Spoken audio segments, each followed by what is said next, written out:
Hello, if you're joining me, you're welcome. Of course, you are joining me. Hello, Fishing with Paul. I hope I got that name right. Thank you for joining my live session. And today we are going to talk about emergency preparedness at home. Hi, welcome to my live session. How is your day been? How is your day going? If you're seeing me for the first time, my name is Oti, and my channel, Otysflip. We talk about food, health, anything nursing. So you're welcome. Today we're going to talk about emergency preparedness at home. And I hope it's going to be exciting because I need you to ask questions. If you really enjoy this channel, then you subscribe or this session. All right, let's start. So I want to quickly give us heads up on emergency preparedness at home. So if you live in certain areas, right, where healthcare, it's a bit of a challenge, you will understand the need to take this topic very serious. Now, let me give you a backstory that made me come up with this topic. The fact that there are women, or seen women, or few of them, and where they had a baby, especially for those who reside in the tropical regions of Nigeria. Yeah, Nigeria is a tropical region. We are exposed to mosquito bite. We are exposed to all manner of any febrile causing organism. Yeah, let me put it that way. It could be malaria, it could be typhoid, it could be any other form of fever. But then we all know that fever doesn't sit well with children. Most importantly, the ones that can barely speak. Yeah. So hence the need for this topic. I see sometimes women who not exactly not knowing what to do, or they can't really access where healthcare is being rendered, have complications, or their kids will come down with what we call febrile convulsion. That basically means fever that arises from a situation of seizure, rather, that as a complication of having a high temperature, high fever, raised temperature, elevated temperature above 38 and 38 degrees Celsius.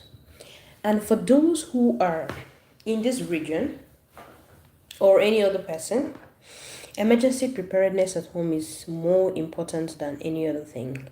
Number one tip is to ensure you have your thermometer. Yeah, so it's okay to own one just for you to confirm you have checked and the reading is high. It will give you a prompt to go in for the next line of action, right? Let's say you check the temperature and it's 38. You don't need to do body hots, but it doesn't hurt. You get to the hospital.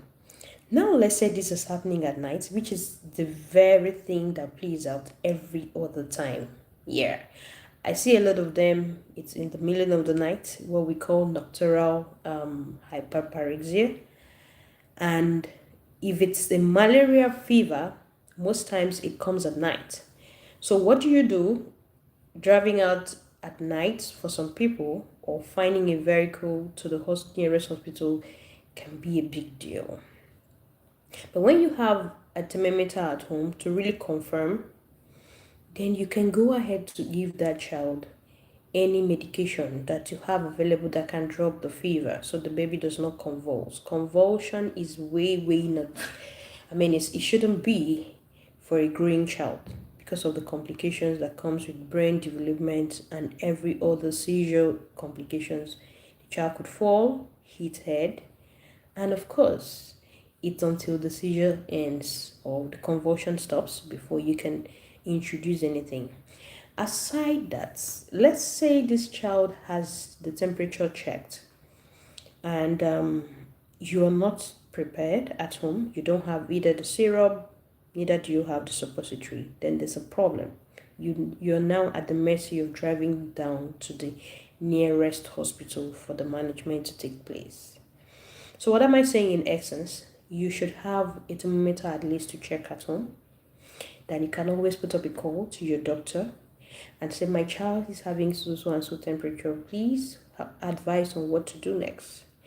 And then, before you head to the hospital, if you live very far away, you should give this child the prescribed medication for fever, which you have at home, either a syrup or suppository. It shouldn't go out of stock. Now, that's for children. The second option, when it comes to emergency preparedness, is the use of oral rehydration solution. We understand the part where we can always purchase the solutions from the supermarkets, from the pharmacy store, and keep them handy, right? Because we never can tell when one can come down with any diarrheal episode. That literally means you're going to lose fluid. You also lose electrolytes. And if you lose sodium, you lose basic electrolytes that's supposed to retain the fluid in your body system, you will obviously come down with hypotension, which is the low blood pressure, low electrolytes, low functions. Your cells are bathed in water and electrolytes, and the functions are dependent on the ability for it to be sufficient. If it's not sufficient enough, your cells can't really do much. So the real essence is for people to understand that beyond just treating fever, one can have a diarrheal episode that's not more than twice, 3. I've seen someone in his 40s said he had an episode, not once, not twice, and he couldn't tell what to do. He was so weak to be able to drive himself out of the house. He was at the mercy of whoever would call him to just ask hello. So it got so bad that to even pick up a phone and call was a problem, because already he was somewhere at the restroom trying to ease himself, and to drag himself out of the restroom was a big deal. So let's say he had commenced the oral rehydration solution at the start of the episode of the loose stool. It will not get to that level.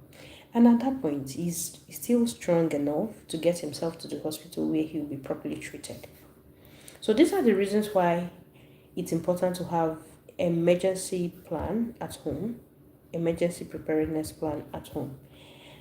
And I see sometimes people on high antihypertensives to treat high blood pressure, and they don't have the apparatus to also monitor at home. Let's say you've taken the medication and of course you're well rested. Sometimes it could be that you also had diarrhea, you've lost fluid, you've lost electrolytes, and your blood pressure is dropping. That's not good. In as much as we want to reduce the raised blood pressure to a reasonable number, it shouldn't be out of control. And once it's out of normal range, there is a need to immediately check and arrest the situation. So your ability to own a device that quickly gives you the feedback of how your body is responding is a plus. Yes, it's a plus. So the real essence is to be, if you have a medical situation, do you have emergency plans at home put in place? Do you know the emergency contacts to reach out to? Do you understand the symptoms you're experiencing per time? And if you do, what next are you supposed to do? Right? Because it's one thing to know, it's another thing to be able to execute the necessary action. If you're too weak to the point where you cannot execute the necessary action, then there's a problem. Do we understand? Yes. So hence the need for this. I want us to ask questions. If you do have a question. So what are the emergency plans, the preparedness you have at home? What do you have? Do you have if you're on antihypertensive medications, do you have your blood pressure apparatus at home with you? If you're diabetic and you're on medication, do you have the tool to quickly check when it's too low or too high? So I need feedbacks from everyone. And if you're joining me for the first time, thank you so much. My name is Oti of Otysflip. Kindly subscribe to my channel.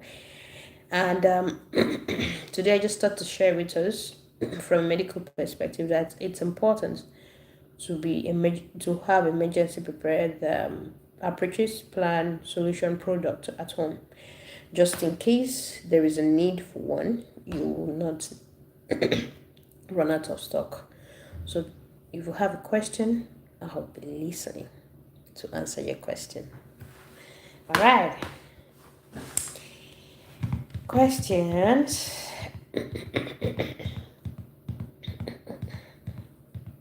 Thank you, Paul, for joining in. Where are you joining us from?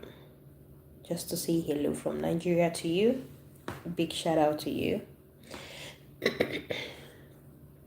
Questions, please.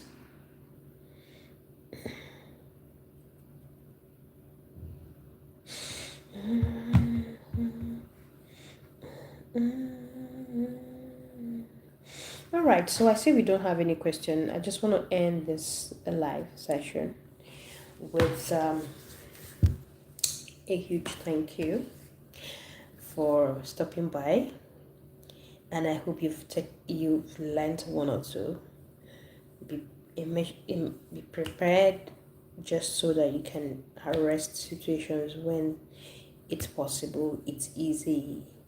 I mean, sometimes when you go to the hospital, don't you think that I really would have done a little bit, right, before I get the experts to do the major ones, right?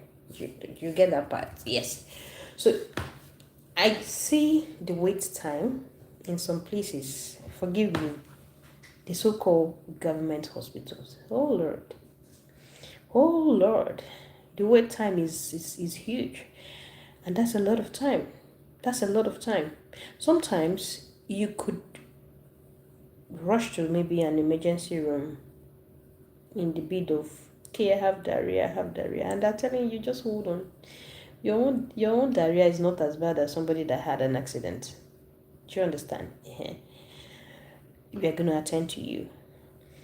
So if you have a backup plan which you have initiated already at home before you get there, I mean, you obviously know that you should pick up the phone and call your doctor. We do telemedicine, and the doctor can always tell you what next to do or prescribe the medication for you without you heading to the emergency room. Right? So that's the idea. All right, once again, thank you so much for joining. Please do subscribe, that means a lot to me. And we will be back for other episodes. Did you really enjoy this? Do we do this more often? Maybe next week. And if you have questions or you need to, there's some topics you want us to explore, please by all means put it down in the comment section. All right, so enjoy the rest of your day. See you at the same time next week. Bye.